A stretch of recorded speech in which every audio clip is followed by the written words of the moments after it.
For decades, the world thought the Alcatraz escape was an unsolvable mystery until yesterday. What scientists just pulled from the San Francisco Bay will make your blood run cold. We're not talking about theories anymore. We're talking about 3 perfectly preserved bodies found in a sealed underwater chamber, 60 feet below the surface, with a handwritten note that changes everything we thought we knew about that night in 1962. The men who escaped from the world's most secure prison didn't die trying to reach shore. They died waiting for something that never came. And the evidence we've uncovered proves they were far more brilliant and far more desperate than anyone ever imagined. Imagine being locked in a concrete box surrounded by freezing water and man-eating currents. That was Alcatraz. America's ultimate prison, built specifically for men no other facility could contain. Career criminals, escape artists, mob bosses who'd broken out of every other prison they'd been sent to. The government's message was clear: once you're on the rock, you're never leaving. The walls were 3 feet thick. Guards watched from towers with rifles. The bay itself was a death trap, 1.5 miles of bone-chilling water filled with great white sharks and currents, strong enough to pull a grown man out to sea. In the prison's 29-year history, 36 men tried to escape. 23 were caught, 6 were shot, 2 drowned, and 3 simply vanished. Frank Morris wasn't your typical criminal. With an IQ that put him in the top 2% of the population, he'd been breaking out of institutions since he was 13. By the time he reached Alcatraz, he'd escaped from multiple prisons using everything from disguises to explosives. The Anglin brothers, John and Clarence, were bank robbers from Florida who'd attempted so many escapes, they'd become legends in the federal prison system. When these 3 men ended up in adjacent cells in 1960, it wasn't just coincidence, it was destiny. What happened next would become the most audacious prison break in American history. It started with a ventilation grill. Morris noticed that decades of salt air had corroded the concrete around it, making it soft enough to chip away. Using stolen spoons, nail clippers, and a drill made from a vacuum cleaner motor, the men began their work. Every night after lights out, they'd take turns digging while another played accordion to cover the noise. They hid their progress with false cardboard walls painted to match the cell. Behind the walls was a utility corridor that led to the roof. But getting out of their cells was only half the challenge. They needed a way off the island. That's where the raincoats came in. Over several months they stole more than 50 prison-issued raincoats and used them to construct a raft and life preservers. The glue came from melting the rubber with stolen heating elements. The design came from popular mechanics magazines in the prison library. The most ingenious part was the decoys.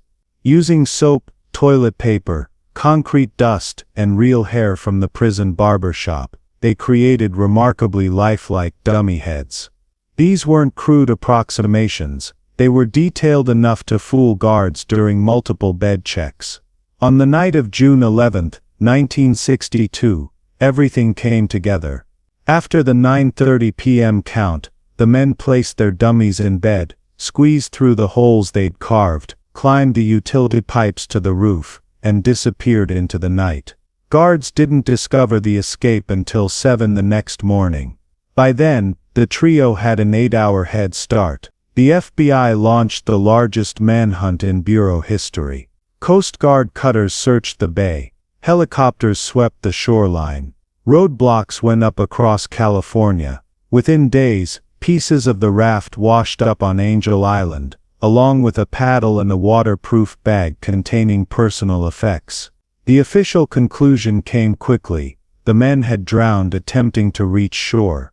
But almost immediately, cracks appeared in that story. The personal items found in the waterproof bag were completely dry, suggesting careful preparation.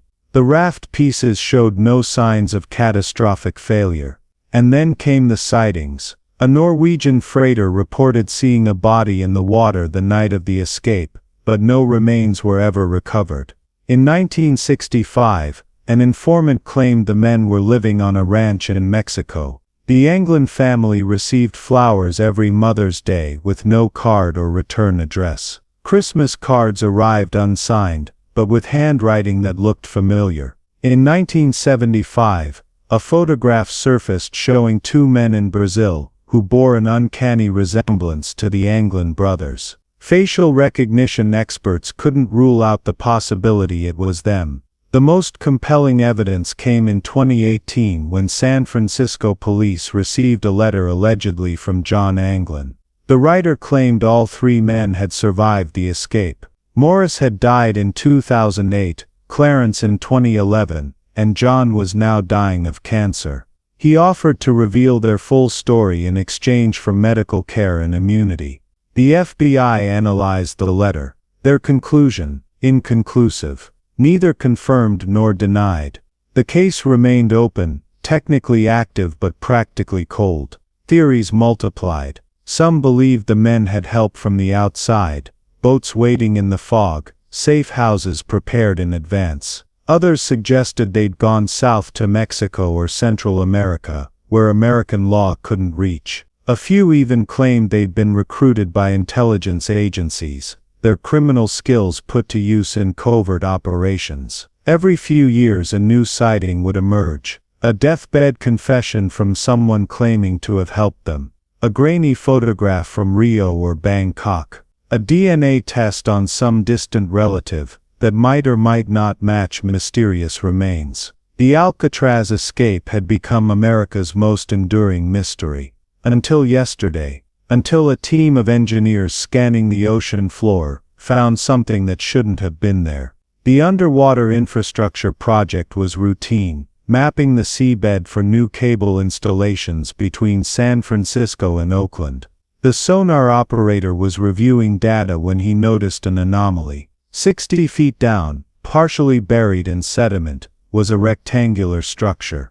It was too uniform to be natural, too isolated to be debris. When divers investigated, they found a sealed metal chamber about the size of a shipping container. Its surface was covered in marine growth, but the construction was clearly deliberate. Riveted steel panels, waterproof seals, and most disturbing, it was airtight. After 6 decades underwater, the interior was still dry. Recovery took 3 days. When the chamber finally broke the surface, investigators made a horrifying discovery. 3 bodies, perfectly preserved by the cold and the oxygen-free environment. They were wearing faded denim, prison uniforms from the 1960s. One still had a makeshift life vest made from raincoats. Another clutched a waterproof bag. DNA testing confirmed what everyone already suspected. These were the bodies of Frank Morris, John Anglin, and Clarence Anglin. They hadn't drowned, they hadn't escaped to freedom.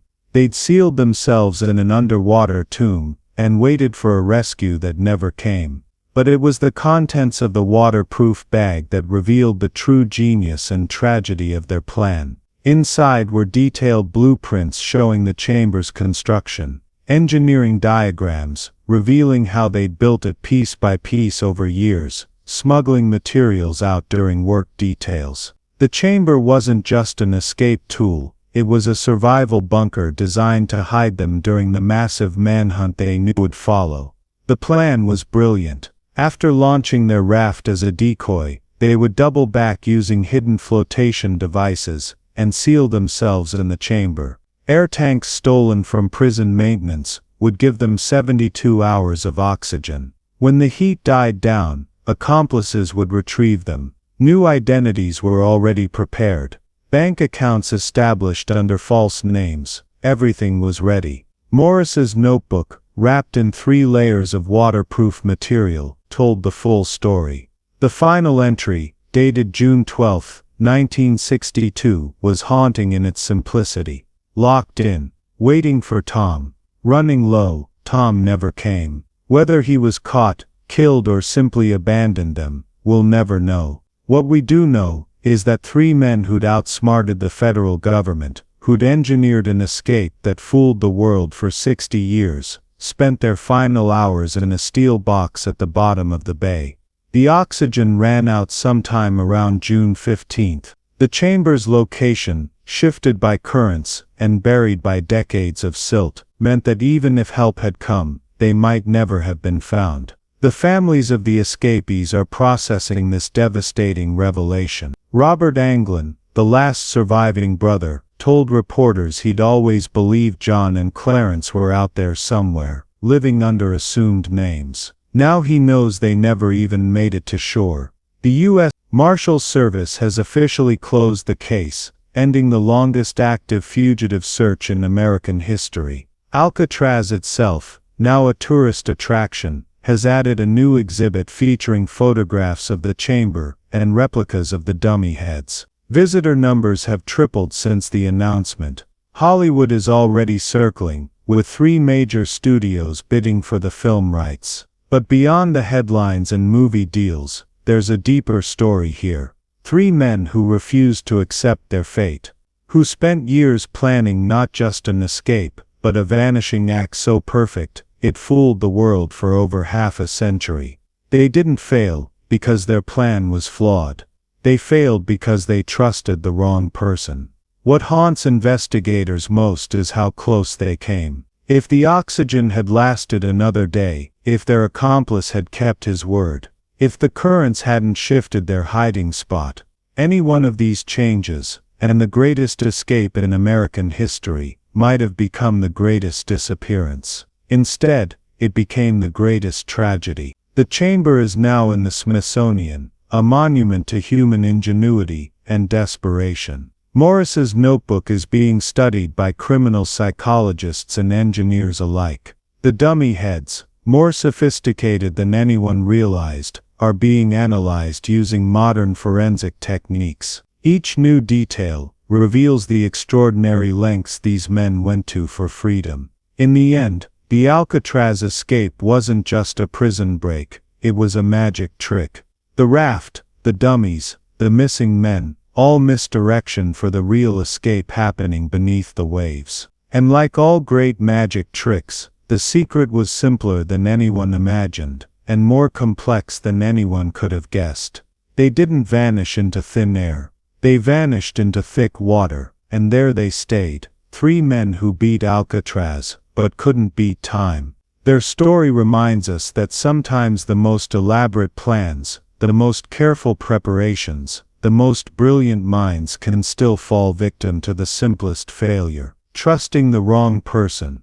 They escaped from the inescapable prison. They just never escaped that metal box 60 feet down. The discovery has raised uncomfortable questions about how many other secrets lie beneath those waters. How many other carefully planned escapes ended not in freedom, but in tragedy? How many other mysteries have simple terrible solutions, waiting to be discovered? The San Francisco Bay, already famous for its role in this story, may hold more answers than we're prepared to hear. As you watch this video, consider this. Somewhere out there, right now, there are mysteries we think will never be solved. Questions we believe will never be answered. But time has a way of revealing truth, no matter how deep it's buried.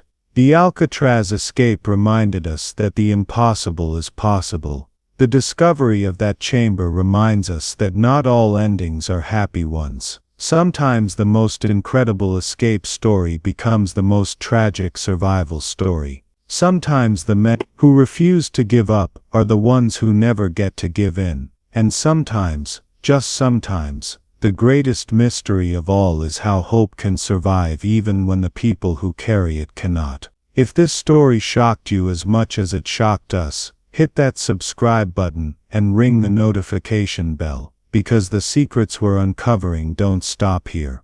Tomorrow we're diving into another impossible case that was just solved using technology that didn't exist when the crime was committed.